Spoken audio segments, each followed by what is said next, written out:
If you follow my channel regularly, you can see I have uploaded a video of PoP cast removal for foot ulcer. Now in this video, you will see just the opposite. That is how to do a PoP cast to manage foot ulcer in case of leprosy.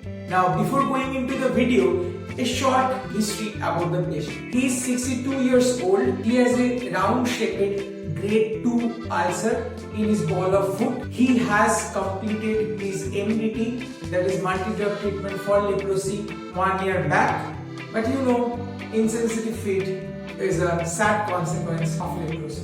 Hence, it justifies the foot ulcer. So now we need to treat that, and for that we are making a cast with a Bohler Iron so that the patient does not have to take any weight in that area and the healing occurs faster. So this is basically the concept.